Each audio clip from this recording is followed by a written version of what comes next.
In this video, I'm going to talk about student loans. I'm going to talk about the repayment plans that exist, how much they cost, the difference between subsidized and unsubsidized loans, some mistakes that I made along the way, and then my strategy for paying mine off moving forward. The average federal student loan balance is $37,000. Interest rates will range from 3 to 7% or even higher for graduate student loans. Your loan servicer, Mohila or Nelnet or some other, will offer different repayment plans that you can choose from based on how much you can afford each month. They will offer a fixed 10-year plan where your monthly payment does not change over the course of those 10 years. They offer a graduated 10-year repayment plan where your monthly payment amount starts off at a lower amount and then gradually increases over the course of those 10 years. There are also income-based repayment plans with terms of about 20 to 25 years with monthly payments that are set at about 10 to 15% of your income. And these plans also offer forgiveness on unpaid balances at the end of the term. If you don't actively choose a repayment plan, a fixed 10-year repayment is likely the default. Let's assume you have $30,000 of student loans at a 6% interest rate. If you pay that off over 10 years, it's going to cost you an additional $10,000 in interest. If you stretch out the repayment period to 25 years, now you're going to be paying about $28,000 in interest. The longer the term of your repayment, the more money you're going to hemorrhage in interest along the way. But let's say you don't necessarily intend on paying off those debts after 20 or 25 years. You just intend on making the minimum payments and then having the loans forgiven at the end of that term. This is tricky because you have to certify your income every year, and at any point your loan servicer could say you're no longer eligible for that repayment plan, or they might change your monthly payment amount to something you can't afford. If you are only making minimum payments with the hope of having your loans forgiven, if you fail to jump through one hoop correctly, you're still liable to pay the full amount, but now you've lost so much valuable time by not making a directed effort earlier on to pay those loans down. In addition to how costly these loans are in terms of principal and the interest they generate, they are also expensive when you consider the cost of opportunity of what that money could be doing for you if you were investing it, rather than it working against you. On top of possibly not working, saving, or investing for the 4 years that you were in college, if you're unable to save or invest after college because of your student loan payments, that delay on getting into the market is really going to hamstring your growth. If that same borrower who borrowed $30,000 and paid it off over 10 years, ultimately spending $40,000, if they instead invested that same $40,000 over that same 10-year time frame, it would be worth $60,000 at the end of that 10th year. Generally, your loans are going to be either subsidized or unsubsidized. For subsidized loans, interest does not start accruing until you're out of school and after the grace period or forbearance period ends. For unsubsidized loans, interest starts accruing right away. If you don't make payments on this, at the end of that grace period, when you leave school, all of the outstanding interest gets capitalized. This means that all of the interest that's been generated throughout school is now going to get added to the principal. This is bad because now future interest is going to be generated off of a much higher principal amount. If you have outstanding interest and you are currently in a period of forbearance, please try to pay off that outstanding interest before the end of forbearance. Otherwise, it's just going to get added to your principal balance. I made no loan payments while in school. I graduated in 2013. I didn't make any loan payments during the grace period. And then after the repayment started, I made the minimum monthly payments or slightly more each month. After about 5 or 6 years, I looked more closely at my student loans and I noticed that the principal balance had actually increased by several $1,000s. The capitalization of interest on my unsubsidized loans really screwed me. The interest that was getting generated on my loans was also higher than my monthly payment amount, which means I was essentially just a source of income for the loan servicer. This is a trap to avoid. Don't be somebody else's passive income.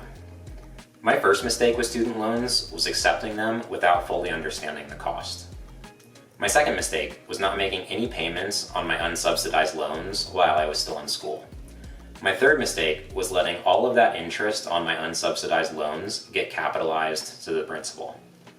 My fourth mistake was only making the minimum payments each month. When looking at large time horizons, we need to look at percentages. We know that a credit card will lose about 25% each year, while the market will probably grow at about 8 to 10% per year. With those relative rates of growth, we know that we're going to be better off by removing that negative 25% than we are by carrying it and focusing on the plus 8%. With student loans that range from 3 to 7 or more percent, how do these fit in with saving, investing, paying off higher debt, etc.? If you have credit card debt or any other high interest debt, like a car loan, a personal loan, a line of credit, any source of debt that has a higher than 8% interest, just make minimum payments on your student loans and prioritize paying off this higher interest debt. Once that higher interest debt is paid off, then the question becomes, how should I save and invest? Should I pay off student loans or do a combination of the two? I currently have 11 smaller individual loans that total about $30,000 with an average interest rate of 6%. Not all of these loans are created equally, so they also shouldn't be paid off equally. When it comes to paying off multiple sources of debt, there are generally two commonly accepted approaches. The first approach is called the snowball approach, and in this approach we're going to ignore the interest rates and we're going to focus on paying off the lowest principal balance first. So we're going to make minimum payments across all sources of debt and we're going to focus all extra money on the lowest principal. Once that source of debt is paid off, that'll free up a little bit of additional money that we can now put towards the next lowest principal. And we go on and on and on, focusing on the lowest principal, freeing up some money, and then applying that towards the next principal. So in that way, it's like a snowball that's rolling downhill, building momentum as it goes. The advantages of this system is that it plays into human psychology. As you pay down sources of debt, you reduce your sources of debt from maybe 11 loans to 10 loans to 8 loans to 6 loans, and you feel very much like you're making progress, which of course you are. The disadvantage to this system is that you might end up spending more money in the long run if you end up prioritizing paying down low interest rate debts over paying off high interest rate debts. The other approach is called the avalanche approach. And in this approach, we're going to ignore the principal balances and we're going to focus on the interest rates. We make minimum payments across all sources of debt, and then all of our extra money is going to go towards the debt that has the highest interest rates. Once that's paid down, then we move on to the next highest interest rate, and so on and so forth. Over the lifespan of our debts, this will mathematically minimize the amount of money that we are losing to interest. The disadvantage to this method is that it might end up that you keep more sources of debt open for longer, which can be difficult psychologically. Ultimately, whatever strategy you decide to implement is going to be better than not having a strategy or simply making minimum payments.